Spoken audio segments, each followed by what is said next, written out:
दोस्तों, आज इस वीडियो में हम डेट यानी लोन जो आप नहीं पे कर पा रहे हैं तो इससे कैसे निकल पाएं इस टॉपिक पर डिस्कस करेंगे। देखो, बहुत से लोग होते हैं जो बैंक या एनबीएफसी में जाके लोन ले लेते हैं, चाहे वो किसी भी प्रकार की फॉर्म में हो, चाहे आपने क्रेडिट कार्ड की लिमिट यूज़ की हो, अब आप पैसे नहीं भर पा रहे हो, या फिर आपने बैंक से पर्सनल लोन लिया हो, अब आप उसके पैसे नहीं भर पा रहे, अब आप बिल्कुल परेशान हो चुके हो, बैंक वाले भी रिकवरी करने के लिए घर आ रहे हैं, आप पूरे के पूरे टेंशन में हो। तो देखो, आज इस वीडियो में हम सारी की सारी चीज़ें डिस्कस करेंगे कि इस टेंशन को कैसे ख़त्म किया जाए। तो दोस्तों, मजबूरी के टाइम पर बैंक से हमें किसी भी प्रकार का लोन मिल जाए तो हमें अच्छा लगता है कि लोन एक बहुत अच्छी चीज़ है। पर क्या हो जब हम उसी लोन को रीपे ना कर पाए तो वही लोन हमारे लिए सरदर्द बन जाता है, जैसे इन भाई साहब के साथ हुआ।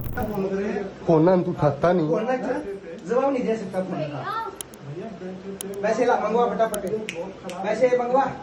देखो, जब हम बैंक से लोन लेते हैं तब हम चाहते हैं कि हम बैंक का पैसा जल्द से जल्द वापस लौटा दें, पर कई बार सिचुएशन ऐसी बन जाती है कि हम पैसा देना तो चाहते हैं पर हमारे पास पैसा देने के लिए होता नहीं। जैसे एग्जांपल के लिए मान लीजिए आप महीने का 50,000 रुपये कमाते हो और आपने बैंक से लोन ले लिया 10 लाख रुपए का, वो भी अगले 5 सालों के लिए, वो भी 12% इंटरेस्ट पर। तो इस हिसाब से आपकी जो महीने की ईएमआई बनेगी वो बनेगी 22,000 रुपये। तो देखो, अब आप महीने का 50,000 रुपये कमाते हो, आपकी ईएमआई बनी 22,000 रुपये की, तो 22,000 रुपये आप इजीली आराम से पे कर सकते हो। बाकी के बचे हुए पैसों से आप आराम से घर खर्च चला सकते हो। लेकिन क्या हो, जो आप 50,000 रुपये कमा रहे हो वो अब आप ना कमा पाओ, चाहे कोई भी कारण हो, आपकी नौकरी चली गई, अगर आप बिजनेस करते हो तो आपके बिजनेस में लॉस आ गया, या फिर मार्केट में रिसेशन आ गया, कोई भी कारण हो, जो आप 50,000 रुपये कमाते हो अब आप वो ना कमा पाओ, तो आपका देखो लोन तो चल रहा है, आपको हर महीने ईएमआई भी भरनी है, तो अब कहाँ से लाओगे पैसे? आपका पैसे देने का मन तो है पर अब आप पैसे दे नहीं सकते क्योंकि आपके मतलब नौकरी चली गई है।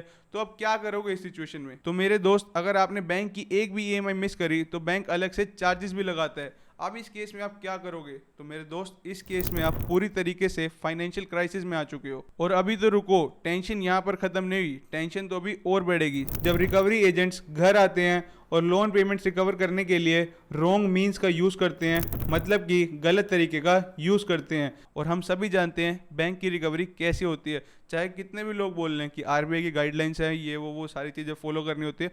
Most of the banks follow करते भी हैं, पर कुछ बैंक्स और एनबीएफसी, हम सबको पता है कि किस तरीके से रिकवरी करते हैं, जैसे आप इस वीडियो में देख भी सकते हैं। कोर्ट का समझ में नोटिस ना? लेके झूठ मत बोल, पैसा नहीं है, ये नहीं है, फलाना।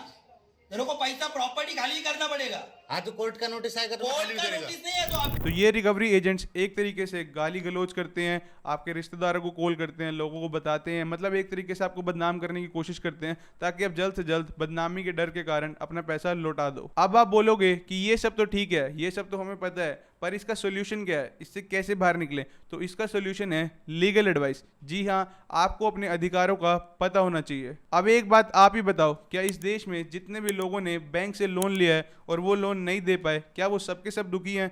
नहीं ना। क्यों? क्योंकि उन्हें अपने अधिकारों का पता है। अब ऐसा मत समझ लेना कि हम बैंक से लोन लेंगे, हमें अपने अधिकार पता है, हम बैंक को रीपे नहीं करें, ऐसा नहीं होता।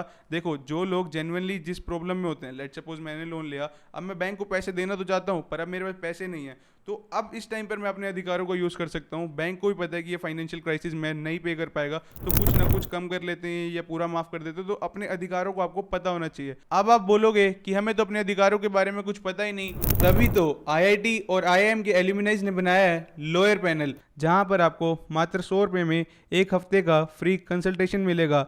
And if you further agree to their process, then आपको एक डेडिकेटेड लॉयर भी असाइन होगा जो आपकी हेल्प करेगा इस लोन प्रॉब्लम को रिजोल्व करने में। और अगर लोन रिकवरी एजेंट्स गलत तरीके से रिकवरी करते हैं तो उनसे भी बचाएगा। बाकी लोअर पैनल की टीम को कॉन्टेक्ट करने के लिए नीचे डिस्क्रिप्शन में लिंक है, उस पर क्लिक करें, देन वहां पर अपनी बेसिक डिटेल फिल करें, देन सामने से ही लोअर पैनल की टीम आपको कॉन्टेक्ट करेगी। तो अगर आप वाकई ही लोन के फाइनेंशियल क्राइसिस में फंस चुके हो तो आप लोअर पैनल की टीम को कॉन्टेक्ट कर सकते हो। बाकी मैं यहाँ पर आपको एक बात बता दूं, जो ये लोअर पैनल की टीम है, ये अब तक 25,000 से भी ज़्यादा लोगों की मदद कर चुकी है। ये रहे उनमें से कुछ एग्जाम्पल। मैं आईटी सेक्टर में काम करता हूँ।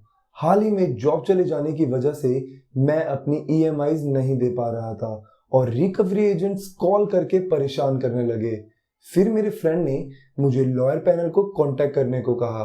उनके लीगल और फाइनेंशियल एक्सपर्ट्स की हेल्प से मेरा लोन 3 से 4 महीने में सेटल हो गया।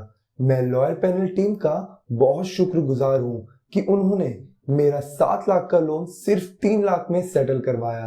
अब मैं एक स्ट्रेस फ्री लाइफ जी रहा हूँ। अगर आप भी लोन सेटल कराना चाहते हैं तो आज ही लॉयर पैनल को कांटेक्ट करें।